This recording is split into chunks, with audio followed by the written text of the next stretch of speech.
Trina, what are you doing here? I couldn't stop thinking about the auction catalog. I wanted to pitch you some ideas if you have some time. Well, I researched some of the artists, and I wanted to pitch you some new concepts for the copy. No, I mean, what are you doing here in the gallery? I told you that you could take some time off. I know, I did, and I'm ready to get back to work. You sure? Yes. Now, will you please take a look at these pages? I'm dying for some feedback. Well, all your research really paid off, Trina. This is really excellent work. Really? Yeah, really.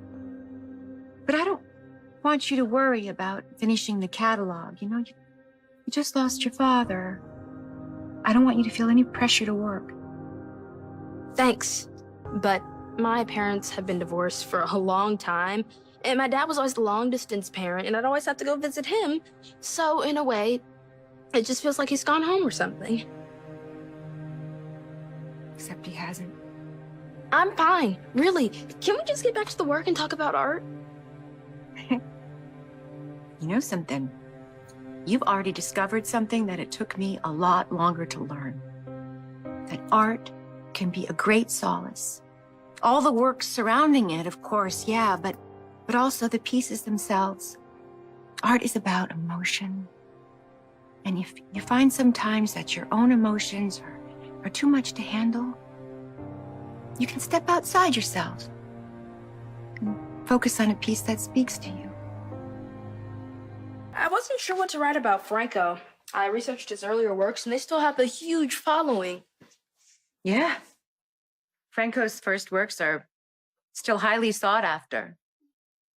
People have convinced themselves that his genius was a byproduct of his brain tumor and that he's no longer capable of significant work.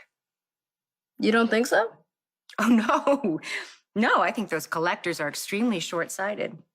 I think Franco's work has expanded. Mr. Rob, it's Dr. Robinson. I'm looking for my... Mom. Trina, what are you doing here? Why aren't you at school where you belong?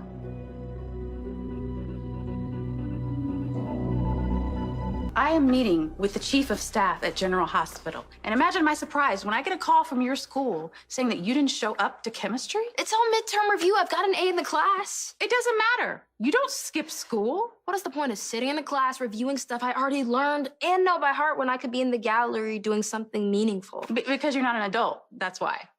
You're a student and you belong in school. And I was terrified when I heard that you didn't come back from lunch. I thought something had happened to you. I'm sorry for scaring you, but No buts. This is unacceptable, Trina, period, full stop. Why don't we all take a nice deep breath? And you didn't find it odd that she showed up here in the middle of a school day? I was surprised to see her back so soon. And you didn't follow up on that inkling and maybe reach out to a school advisor or, I don't know, maybe her mother? Especially since you know that her father just died and her judgment might be a little bit cloudy and she might not be thinking clearly. Obviously, Trina could have communicated better. But clearly she is safe.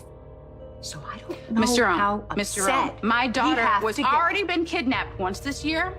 Her father was just murdered. Communicating better is not gonna cut it. And Trina, you know better.